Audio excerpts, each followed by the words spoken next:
Good evening, everyone. Good evening, and welcome to another prime edition of Legends from the Past and the Future.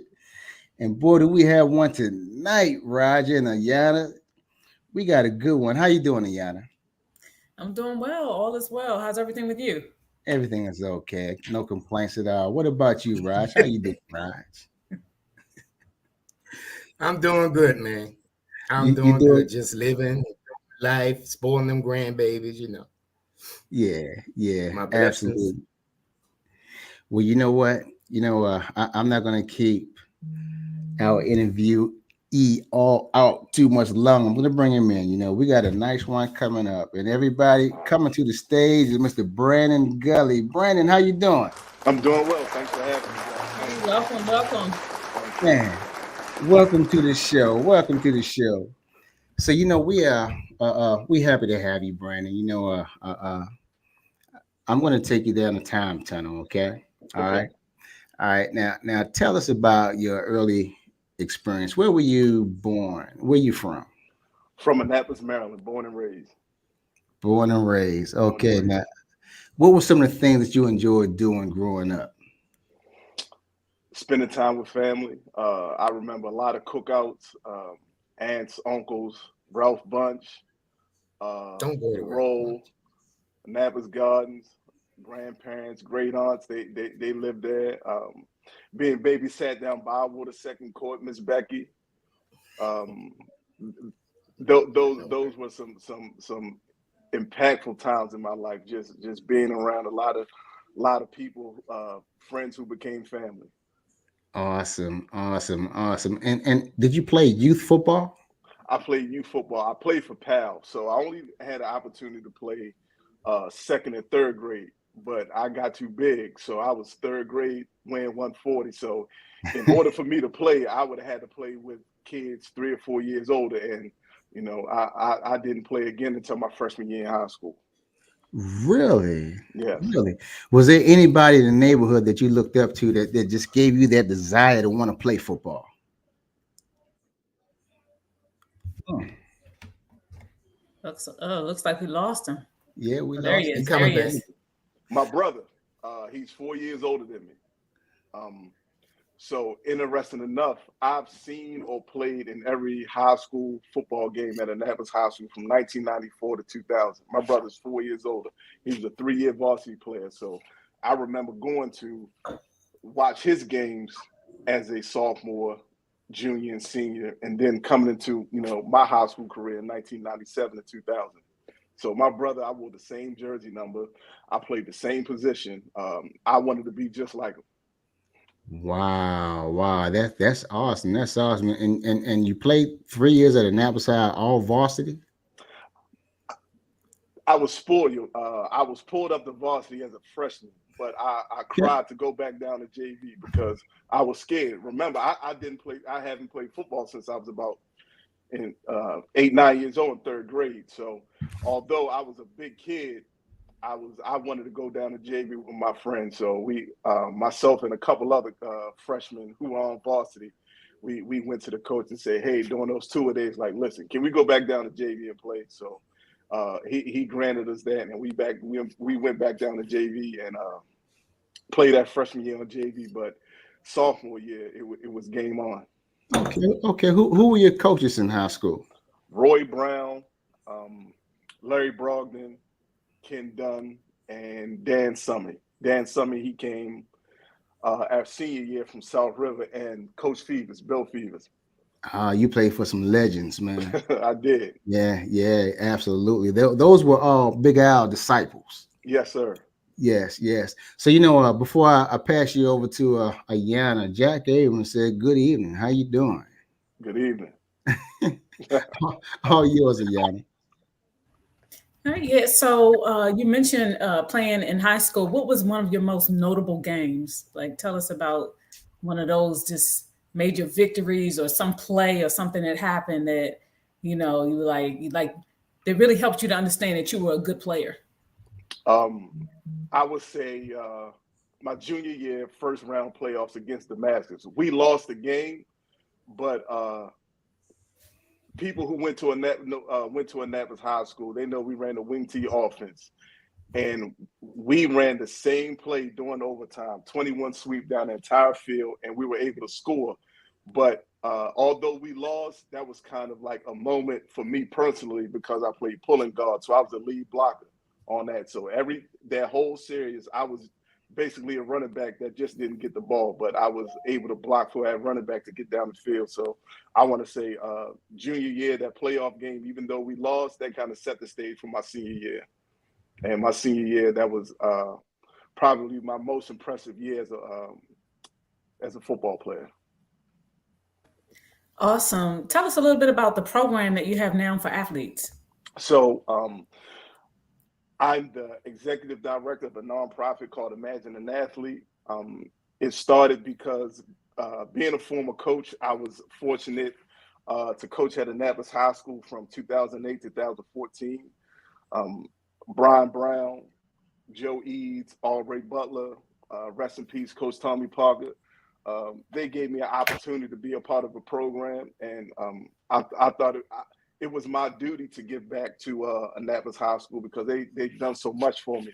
But I basically saw, working in the school system as well, I basically saw that there were a lot of kids with a lot of talent who were just like me. Some I thought who were more talented than myself, who didn't have an opportunity to go to college. And from there, we looked at, okay, well, if they're not going to college, why they're not going to trade school or the military? Or so what's going on in life? So that's when, being an adult, I knew that things like financial literacy, dealing with mental health, I know that was something that was not covered in high school nor college. So I felt like we needed to create a program and some resource to be able to give to those students now, so we can create the next batch of young leaders, because I think those who are in athletics are display strong leadership roles.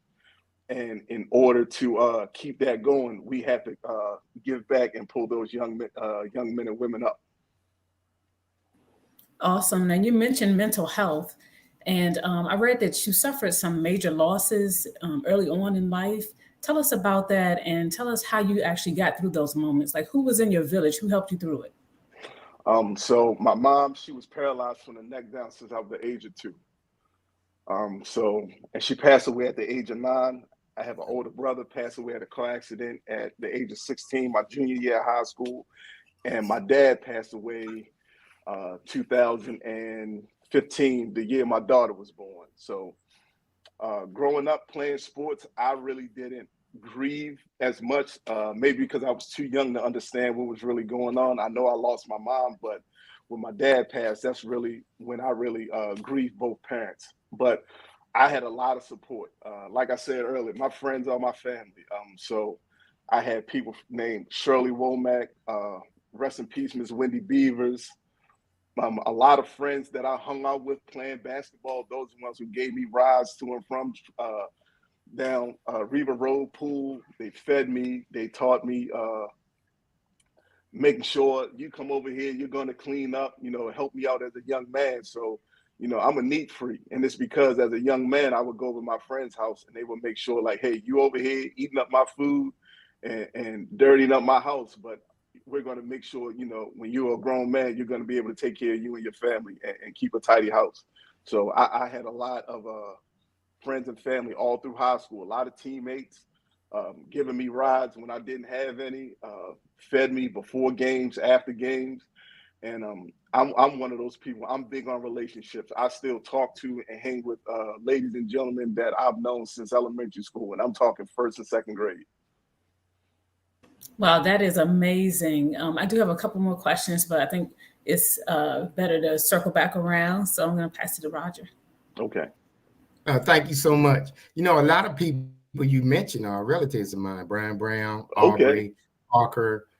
So with those guys in your corner, I already knew you was going to do well, because that's how we roll in my family. But anyway, just want to say, super proud of you and the fact that you're giving back to the community after all the atrocities you had in your life. And, I'm sorry for your losses, because I can understand that, losing your mom. I lost my dad last March. And I'm going to tell you, no matter how old you are, that pain, That Yes, sir. it's just there. You just have to learn to live with it. You know, in football season, a little misty there. Football season was rough for me because he was a Washington fan, and you know, am a Ravens fan. So anytime the Ravens lose, my phone blowing up. But when the Washington people lose, I call him on the phone. This is how I know he wasn't gonna answer the phone. Usually when I call, he answered the phone. But when Washington lose, my mom answered the phone. And I say, Mom, Okay. Mom, where Daddy at? She said, he's sitting right there. He said he talked to you later. See, he don't want to talk. He don't want to talk. And I still ain't got that phone call back. But it's all good. But you know, to see a young man of your stature to go out and do the things that you have done is every bit of the word amazing. It is. Because of what you had to go through, most people would never have been able to make it. You just wouldn't have been able to do it. It was a lot of back-to-back stuff. You know, but still you prevail. Not only have you prevailed, you have taken the knowledge and the skills that you have gained and given them to others. And that is just amazing because you had a situation where if you sat in the corner, nobody was going to say anything. You earned that right. But you say, I'm not that guy. I'm going to go out here and with that big S on my chest. You know, I'm a big comic book fan. People don't know the first Superman was black, but we're not going to get into that. So I'm going to the with the big S on my chest and show them that this can be done. You know, and plus you just like Armin and myself, you know, grew up, born and raised. Well, I was born in Baltimore, but grew up in Annapolis. And you know, you a real homeboy. You really are. Especially when you start talking about Annapolis Gone, which was probably the best community in Annapolis. Not because I lived there, but you know, statistically speaking, see, that's how you get people. So I just want to say, so tell us a little more about your company. I'm very interested in it. And how do people get in contact with you? Okay, so we had 4 pillars to our company, and we basically, so we started in 2019, and to bring it full circle, my business partner, he was a former player of mine. So I met him in 2008. I went to Bates Middle School to speak to the incoming freshmen about playing football at Annapolis High School. I was a JV coach. So when the season started, I saw his dad. His dad was my former coach at PAL. And I asked him, "What are you doing here?" And he said, "My son is here." I said, "Who's your son?" Liddy, Terrence Brownlee. So from there, we had a big brother, little brother relationship. And Terrence played for Annapolis High his freshman and sophomore, but transferred to Old Mill his junior and senior year. I went to Old Mill to work his senior year. I had the opportunity to start teaching there, so we had a big brother little brother relationship ever since then. And after he graduated college, he gave me a call and said, "Hey, I'm looking for a job." So I was able to get him a job at the school that I was working with. I was working at the Phoenix Academy. And that's the conversation I started asking him about his teammates. So what is so and so doing? What is so and so doing? So, and we were kind of looking around like, okay, how can we help? You know, we were fortunate enough to make it by, you know, people looking out for us. And one thing I had, how I got to where I was at, Dr. Jane Good, the former head coach of Annapolis High School, Nick Goodmalloy, his mom. I went to a junior college in Franklin, Massachusetts before I was able to get an athletic scholarship to Morgan State. And honestly, if it wasn't for her, I would have went, you know, somewhere like Georgia Military. I like to crack jokes and, you know, have a good time. I'm not sure how well I would have done at a military school. They might have, you know, kicked me out. But it was because I had someone just say, "You know what? I believe in you. I'm not gonna let you, you know, I'm not gonna let you, you know, let this talent go. We're gonna go visit this junior college." And she paid for the ticket. She Ooh, paid for the ticket. Myself and 2 other teammates. We went to visit. Out of those teammates, only 2 of us ended up going. One of my best friends since 3rd grade, Camaro Henson, and when we went to junior college, when we were being recruited, most of the schools saying we want the linebacker and the tight end. So awesome. right. So that's how we got to just figuring how can we bring extra resources. And we worked in the school system, so we saw kids as well who were not student athletes, and Mm-hmm. still like what other resources do they need? So that's when myself and Terrence both dealt with death. His dad passed away, so we're really connected and locked in. You know, we're like brothers. So we have 4 pillars to imagine an athlete: mental health and wellness, financial literacy, athletic training, and business entrepreneurship. Awesome. The way the world is going, I will never discredit college, but I see a lot of my college friends dipping into entrepreneurship, and I think everybody, you know, these kids that's going to college, I still think they should discover a passion and interest other than sports, because once it's gone, and it's a big transition. Absolutely. And that's where this mental health comes in, because you don't have the same outlet. You can't, when you get upset, you can't go to practice and take your anger out. You have to deal with life and whatever that comes with it. I feel True. like life is like an onside kick, and it just depends on how you recover the ball. You can either let it bounce and go out of bounds, or you know, you can recover it and just go from there. But we can be found on all social media platforms. Imagine Athlete website, imagineathlete.com, Facebook, X, Twitter, Instagram, but we do most of our engagement through Instagram. Oh, okay. I mean, it sounds like you guys got a full plan. We appreciate you.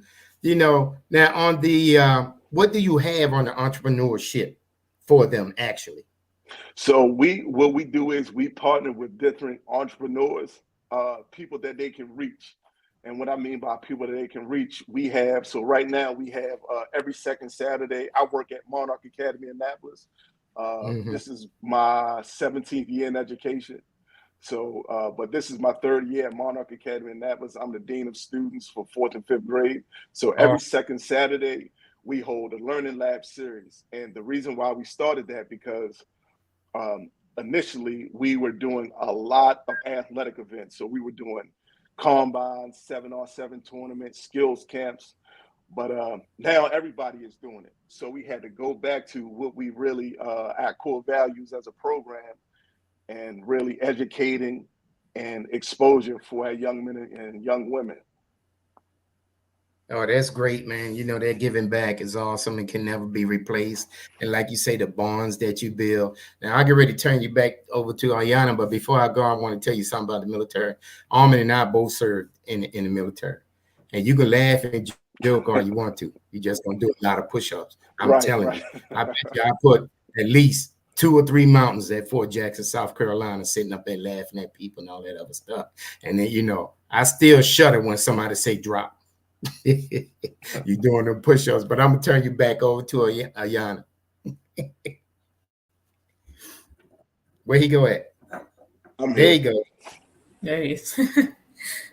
So you mentioned a little bit about, you know, how you started your company. What advice would you give people who want to turn their passion into a business? It's one thing to be passionate about something. It's another thing to actually learn the business side of things. So what advice would you give somebody who said, you know, I want to turn my passion into a business?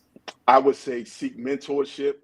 And a lot of times with men, we have a lot of ego, so we're not afraid to speak up, and we're not afraid to ask for help. So one thing I think you really should do is kind of see with individuals who who have a business, and sit down and just have a conversation, and just go trial and error. We've started in 2019, and now we're really getting the ball rolling. And there were some things, I wouldn't say hiccups, they were learning experience along the way that we've learned as a program. But I'm fortunate enough to have 6 other guys who are as passionate about helping young men and young women out as myself. So my team, I'm very blessed and fortunate. And these individuals who helped me, these are guys who I've known since middle school, since high school, and some of my college teammates. And we attack this thing like athletes. We know that everything is not going to go our way. We can't whine and complain. But to get back to your question, I want to say seek mentorship, find out who's doing something similar or who has a business, and just ask them any questions that you want. Get involved. What I mean by getting involved, if someone's doing a workshop or anything like that, go attend, see how they're running their business, see what they have, if they have a registration or refreshments or anything as far as feedback at the end of the event to really, gauge on how to get better. And that's one thing that, we're learning how to do ourselves. We've had plenty of events and we didn't get any feedback. So now that we are as a nonprofit, we are really, really, really digging our teeth into a business as a nonprofit and figuring out how to do things the right way. But I would definitely say, don't be afraid to ask. Find like-minded individuals, and be a student. And what I mean by be a student, go to YouTube University, pick up a book. I'm not a big reader. I'm a podcast guy, and I just listen to other young entrepreneurs and figure out what they're doing. And a lot of them just say, just go. Whatever you are passionate about, just go and figure it out on the way. Don't stop. Don't worry about it. There's no perfect time. The perfect time is now. Whenever you feel like the spirit should move you, you should go now. That is so awesome. That's wonderful advice from one entrepreneur to another. So Armand, you've been quiet for like 25 minutes. That's a record. So if I get you involved. Yes, Lord. Yes, Lord. Hey, before I ask you a few more questions, Darlene Taylor said those are remarkable accomplishments, and Lenny Knight said it's a great mentorship program that you have going on. Thank you. Kevin Stokes, man, he said there's a major college football shift going on, and Coach Gulley is guiding young men. As I stated earlier, I'm just proud of you. But we're going to go back just a little bit because you were all state and all county in high school. Yes. It's weird to talk about it because I'm not. I was never the rah-rah guy. Like I was never going to start the chant. I was kind of, I just faded to the back, did my job. But my junior year, I started on both sides of the ball, offense and defense. So for the Capital Gazette, I made first team all-county offensive guard. And for the Baltimore Sun, I made first team all-county as a defensive end. So my first year as a full-time starter at the varsity level, I made first team all-county for two different newspaper publications for two different positions. Okay, awesome. Now, I did hear you mention basketball. Did you play basketball in school too? Not at all. I did not. No, but I did play for Coach Norman Johnson with Ball Road. All right. All right. That's right.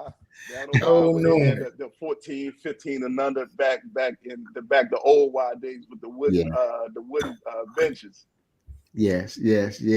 Well, you know what, bro? You do a lot of great things. All right. Now, if you had to leave something encouraging for a young person that's listening to this broadcast, listening to you tonight, what would it be?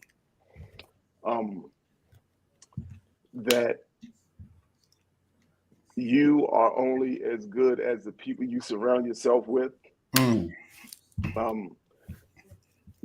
You need to learn the difference between friends and associates. And you need to learn how to operate being uncomfortable. Because life for me, although I have been through a lot of traumatic things, my father never gave me an excuse to use those tragedies as an excuse not to move forward in life. And as a young man, I didn't understand his tone and his conversation, but as to be 41-year-old man in May, I'm so happy that he spoke to me the way he did because he was raw and uncut. And this world is worse than that. So I think I'm able to function in the chaos that's going on in this world. Wow. Well, tell everybody how they can get in touch with you, what you have going on now, if you're coaching, but most importantly, how can they get in touch with you and what you do? You can reach out to us at imagineathlete.com. We have a volunteer survey. If you are any event that we post on any of our social medias, you guys are welcome. But definitely social media, easy way. You can DM me on Facebook, friend request me. I'll follow you back. Shoot me a DM. Shoot me an email at bgulley at imagineathlete, all one word.com. And I do not run our Instagram post, but Instagram page. But if you shoot us a DM, my team will make sure that I get it, and I'll definitely make sure I get back to you. Awesome, awesome. Well, we want to thank you for being with us tonight.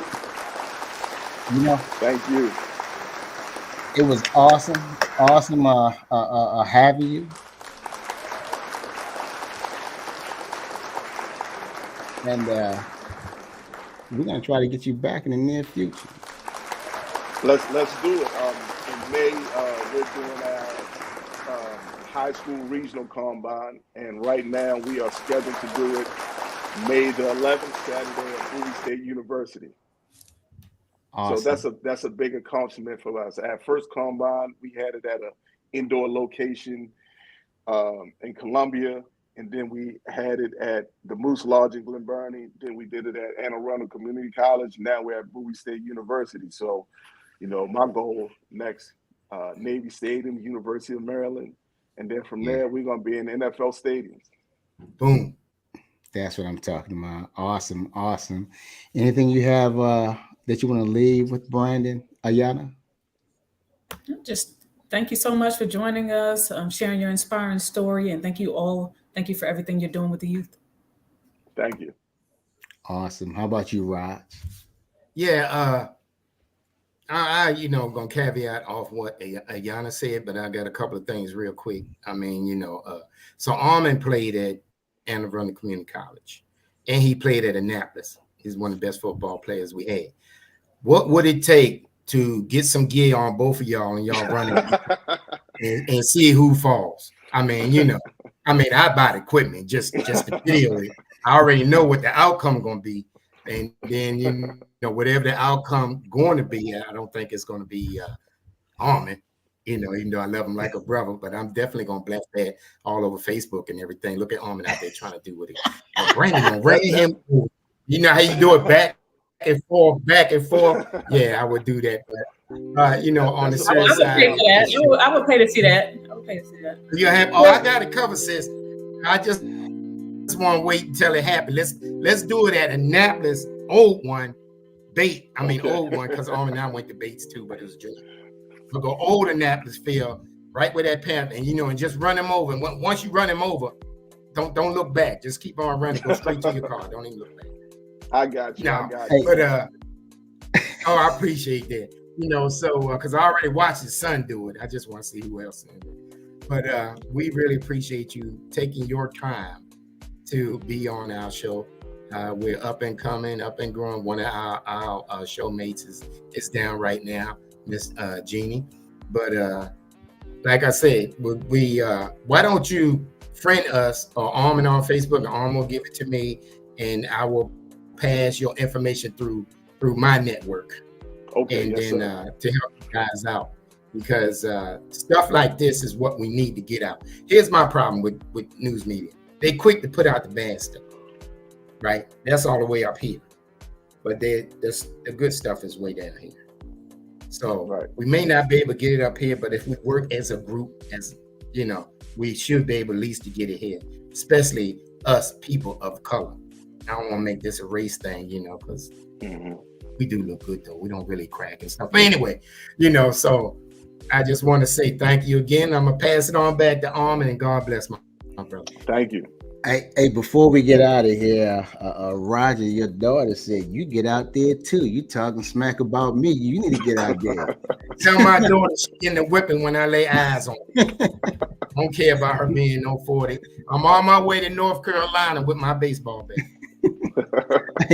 Hey, but to everyone who's out there viewing, we thank you for being loyal, viewers of the show. And if you're out there on YouTube, hit that subscribe button and subscribe to the show. All right.